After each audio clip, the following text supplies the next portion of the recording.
Assalamualaikum warahmatullahi wabarakatuh. Di sini Ibu akan memberikan materi tentang isi dan kebahasaan novel. Sebelum kita masuk kepada isi dan kebahasaan novel, kita bahas dulu apa sih itu novel.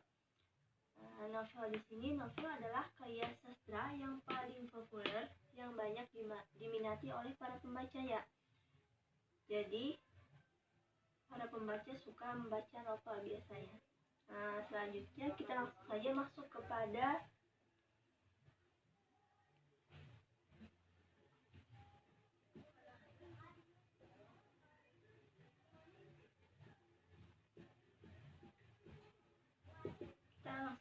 kepada unsur-unsur novel. Di sini unsur-unsur novel ini terbagi menjadi dua, yaitu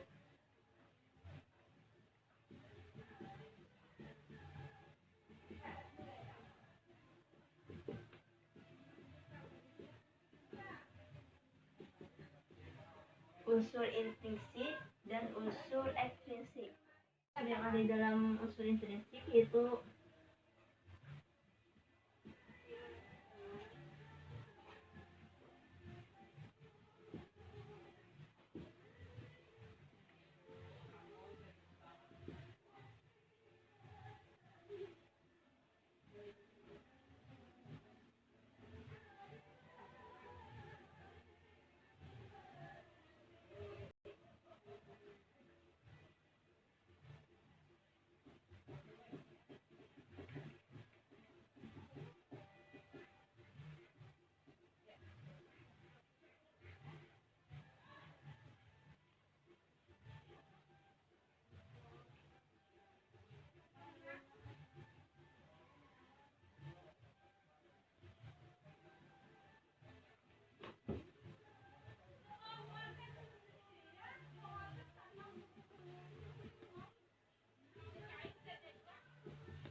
unsur-unsur intrinsik yang ada di dalam sebuah novel, yaitu yang pertama itu tema, yang kedua itu alur atau plot, yang ketiga itu latar atau setting, yang keempat itu penokohan, yang kelima itu gaya bahasa, dan yang keenam itu sudut pandang.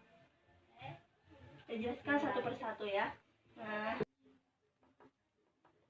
Tema biasanya misalkan saja lo membahas tentang persahabatan atau percintaan, nah itu yang dinamakan dengan tema. Sedangkan alur atau plot, alur itu rangkaian peristiwa dalam novel. Alur ini biasanya terbagi menjadi dua, ada alur maju, ada alur mundur. Kalau alur maju yaitu menceritakan dari ia kecil sampai kepada dewasa. Sedangkan alur mundur biasanya menceritakan dari ia dewasa kembali ke kanak-kanak. Itu yang dinamakan dengan alur mundur. Selanjutnya itu ada latar. Latar ini menceritakan tentang waktu, tempat, dan keadaan sosialnya. Misalkan saja waktunya itu sore hari, pagi hari, siang hari. Itu yang dinamakan waktu. Sedangkan tempat itu menceritakan tempat di mana ia berada, misalkan saja di perpustakaan atau di rumah sakit atau di rumahnya. Dan yang terakhir itu keadaan sosialnya. Selanjutnya ada penokohan. Selanjutnya kita masuk ke unsur ekstrinsik sebuah novel.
Selanjutnya yaitu unsur-unsur ekstrinsi dalam sebuah novel, yaitu ada latar belakang pengarang, ada sejarah, ada biografi pengarang. Misalkan latar belakang pengarang, mengapa pengarang membuat sebuah novel tersebut, sejarahnya, misalnya biografi pengarangnya, biasanya kan ada di belakang novel tersebut biografi pengarang yang menulisnya. Tadi kan kita sudah membahas tentang unsur-unsur yang ada di dalam sebuah novel. Sekarang kita akan membahas tentang kebahasaan novel. Di dalam kebahasaan ini yaitu terkandung majaz. Majaz adalah gaya bahasa dalam bentuk tulisan maupun lisan yang dipakai dalam suatu kalangan yang bertujuan untuk mewakili perasaan dan pikiran si pengarang.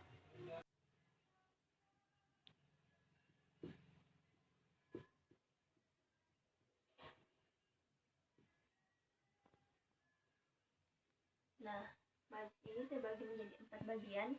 Yang pertama itu majaz perbandingan, yang kedua itu majaz pertentangan, yang ketiga itu majaz sindiran, dan keempat itu majaz penegasan.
Nah, tadi kan ada terbagi menjadi 4 majaz. Sekarang dari keempat majaz itu terbagi lagi. Salah saja majaz perbandingan ini terbagi menjadi 11 majaz. Yang pertama itu majaz metafora, yang kedua itu majaz asosiasi, yang ketiga itu majaz alegori, yang keempat majaz metonimia, yang kelima majaz hiperbola, yang keenam majaz personifikasi, yang ketujuh majaz antanamosia, yang kedelapan majaz simil, yang kesembilan majaz alosio, yang ke-10 majaz simbolik, dan yang ke-11 sinekdok.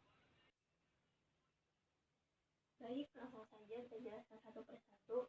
Yang pertama itu adalah majaz metafora. Majaz metafora adalah majaz yang membandingkan dua hal secara langsung tetapi dalam bentuk yang singkat, atau menggabungkan dua kata yang membentuk makna baru atau arti baru.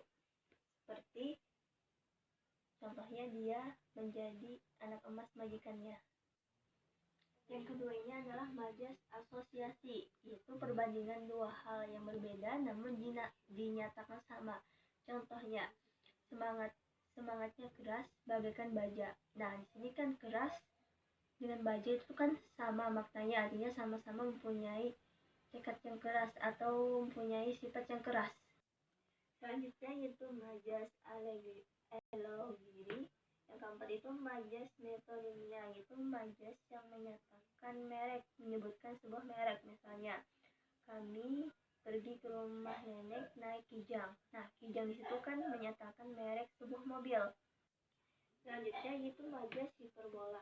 Majaz hiperbola yaitu gaya bahasa yang bersifat melebih-lebihkan. Contohnya, Ibu terkejut setengah mati ketika mendengar anaknya kecelakaan. Setengah mati itu kan berlebihan atau melebih-lebihkan.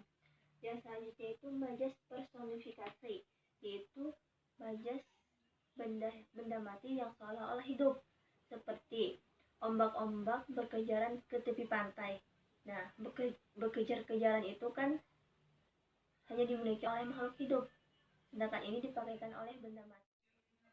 Selanjutnya itu majas antanamosia, itu majas yang menunjukkan ciri fisik, misalnya saja si Piceng itu pergi ke pasar. Selanjutnya itu majas sinyal atau majas persamaan. Contohnya misalnya mukanya merah seperti kepiting rebus. Selanjutnya itu majas alosio. Selanjutnya itu majas simbolik, itu perbandingan yang membandingkan sesuatu dengan benda-benda lain. Contohnya dia menjadi lintah darat. Dan selanjutnya itu majas sinekdok. Selanjutnya itu majas pertentangan. Majas pertentangan ini terbagi menjadi 6 majas. Yang pertama itu majas antitesis, yang kedua itu majas litotes, yang ketiga itu majas oksimoron, yang keempat itu majas kiasmus, yang kelima itu majas antanalaksis, dan yang keenam itu paradoks. Baik, kita akan bahas yang pertama itu majas antitesis, yaitu majas yang membandingkan dua hal yang berlawanan, misalkan air susu dibalas dengan air tuba. Sedangkan majas litotes yaitu majas yang digunakan untuk merendahkan hati. Contohnya, mampirlah ke gubuk saya. Kata gubuk di situ kan berarti rumahnya itu kecil, halus, padahal yang sebenarnya itu rumahnya itu besar, cuma untuk merendahkan hatinya aja. Baik, selanjutnya itu ada majas oksimoron, ada majas kiasmus, ada majas antanalaksis, dan ada majas paradok. Contoh dari majas paradok di sini, misalkan saja aku merasa sendiri di tengah kota Jakarta yang ramai ini. Selanjutnya yaitu majas sindiran, terbagi menjadi 3. Yang pertama itu majas ironi. Majas ironi itu menyindir sesuatu dengan halus. Misalkan saja, bagus sekali tulisanmu sehingga aku tidak bisa membacanya. Kan itu menyindirnya secara halus. Sedangkan majas sinisme yaitu menyindir secara langsung. Yang selanjutnya itu adalah majas sarkasme, yaitu menyindir dengan kasar.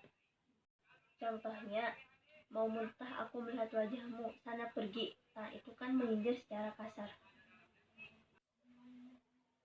Yang terakhir itu adalah majas penegasan. Itu terbagi menjadi majas tautologi, majas repetisi atau pengulangan, majas retoris, ada majas antiklimaks, majas klimaks, majas pleonasme, ada majas aliterasi, retorik, majas elipsis, majas eufisme, dan majas paralelisme.